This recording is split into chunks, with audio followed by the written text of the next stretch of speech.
नमस्कार साथियों, हमारे चैनल में आपका बहुत बहुत स्वागत है। आज हम कहानी लाए हैं बूढ़े किसान की कहानी। वह बहुत गरीब था।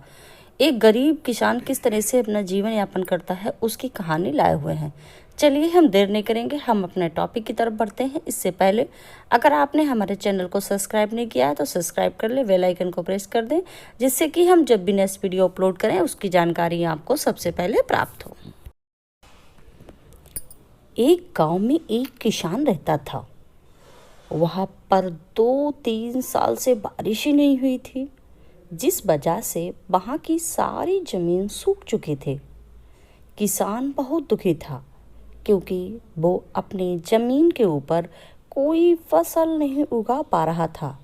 सर्दी का मौसम था। आज किसान पेड़ के नीचे आराम कर रहा था। तभी उसे वहाँ पर एक सांप का बिल नजर आया। वह सांप अपना फन फैलाए हुए बैठा हुआ था। किसान के मन में बहुत सारी बातें चल रही थी। वह पेड़ के नीचे आराम से ऐसी सारी बातें सोच रहा था। उसे क्या पता था कि एक सांप भी उसे देख रहा है। गरीबी की हालत में वह बार बार यही सोच रहा था, अगर इसी तरह से बारिश नहीं हुई, फसल नहीं होगी, तो हमारा जीवन यापन कैसे होगा, कैसे हम जिएंगे, कैसे बच्चों को जियाएंगे, कैसे बच्चों की परवरिश करेंगे, कैसे बच्चों को पढ़ाएंगे।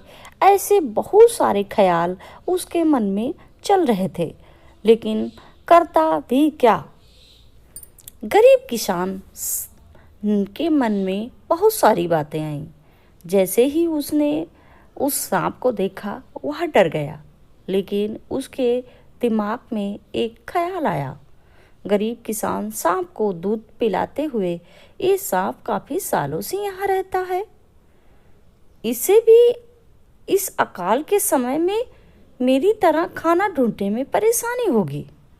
फिर गरीब किसान के मन ही मन यह तय किया कि वह हर रोज सांप को एक कटोरी दूध पिलाएगा। अगले ही दिन किसान एक कटोरी में दूध ले आया और सांप के बिल के पास रखकर कहने लगा, हे नागराज, आपको मेरा प्रणाम। मैंने कभी ध्यान नहीं दिया कि आप भी यहाँ रहते हैं।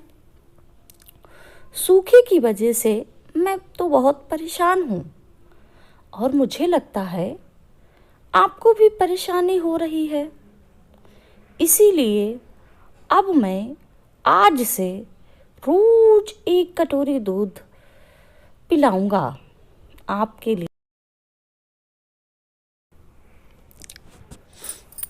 ये बोलकर किसान ने वो कटोरी वहीं छोड़ दी और अपने घर के लिए रवाना हो गया।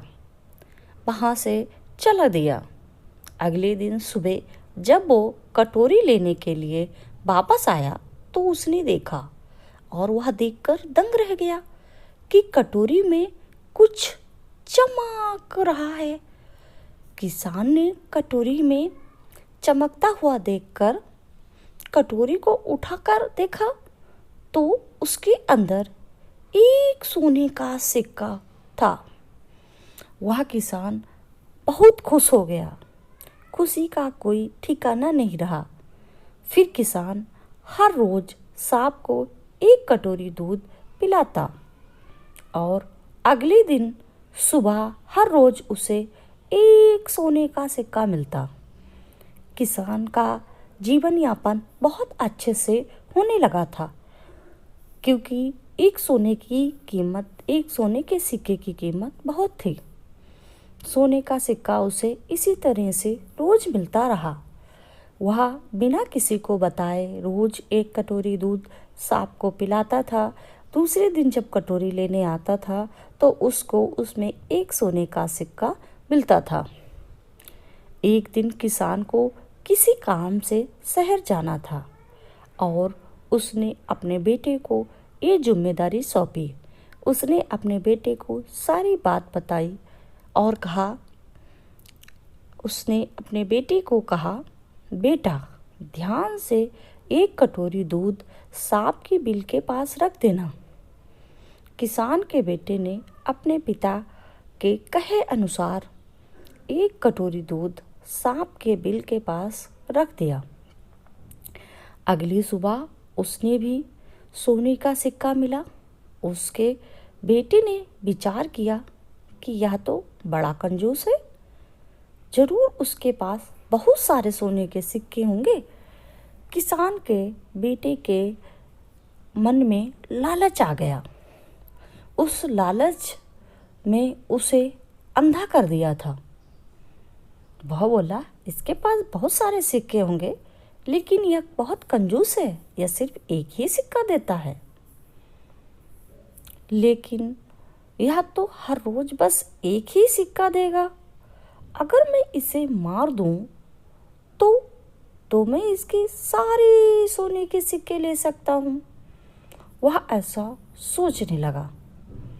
अगली शाम जब लड़का दूध देने के लिए गया तो उसने सांप को देखते ही उस पर छड़ी से वार कर दिया, मगर सांप भी सतर्क था।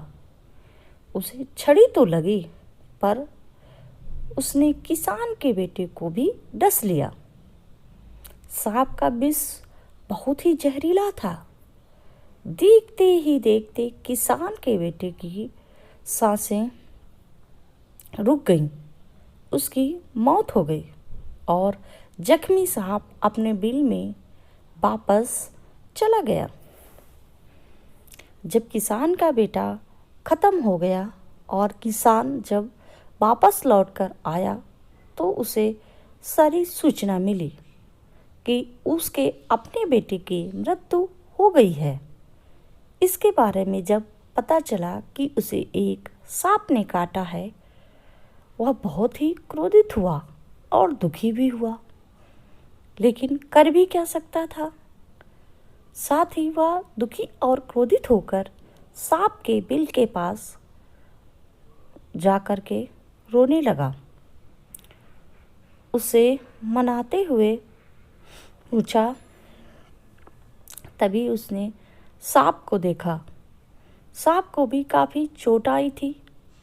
उसे देखते ही वह समझ गया कि उसके बेटे ने सांप पर हमला किया होगा। उसकी नाराज़गी दूर हो गई। वो समझ गया कि परिस्थिति ही कुछ ऐसी हो गई होगी कि सांप ने उसके बेटे को डस लिया। उसने हाथ जोड़कर सांप से माफ़ी मांगी और सांप से अपने बेटे को वापस लाने के लिए कहा। सांप बहुत ही दयालु था। थोड़ी देर बाद सांप अपने बिल में जाकर बाहर आया और उसने किसान को एक जड़ी बूटी दी। किसान से कहा कि यह जड़ी बूटी अपने बेटे के कान में डाल दे। गरीब किसान जड़ी बूटी लेकर अपने मरे हुए बेटे के पास गया। उसने उसकी नाक के पास वो जड़ी बूटी रखी। थोड़ी देर बाद उसका बेटा खांसता हुआ उठकर खड़ा हुआ। जिंदा होने के बाद उसे किसान के बेटे को उसकी किए का पछतावा भी हुआ। गलती का एहसास तो हुआ। वो अपने पिता के साथ सांप के बिल के पास गया और उसने सांप से दोनों हाथ जोड़कर माफ़ी मांगी और बोला, हे नाग देवता, हे नागराज, मुझे क्षमा कर दीजिए। अब मैं किसी भी पशु पक्षी को कभी भी नहीं सताऊंगा, ना ही किसी जानवर पर कभी हमला करूंगा। मुझे क्षमा दान दे दें। सांप ने भी खुश होकर अपना सिर हिलाया और वापस अपने बिल में चला गया। क्योंकि वह दयालु था, उसने किसान के बेटे को माफ़ कर दिया। इस कहानी से हमें 2 सीखें मिलती हैं। पहली ये कि लालच करना बुरी बात है। हमारे पास जितना है हमें उतने में संतोष करना चाहिए, लालच करना नहीं चाहिए। दूसरी सीख ये है कि किसी निर्दोष जीव पर हमला करना नहीं चाहिए। हम किसी भी जीव को परेशान नहीं कर सकते, हमें उन्हें बिल्कुल भी परेशान नहीं करना चाहिए। हमें उम्मीद है कि आपको हमारी कहानी पसंद आई होगी। अगर आपको हमारी कहानी पसंद आई हो तो चैनल को सब्सक्राइब कर ले, वीडियो को लाइक कर दे, ज़्यादा से ज़्यादा शेयर करें, जिससे कि हमको मोटिवेशन मिले और हम ऐसी ही मोटिवेशनल कहानियाँ आपके लिए लाते रहें।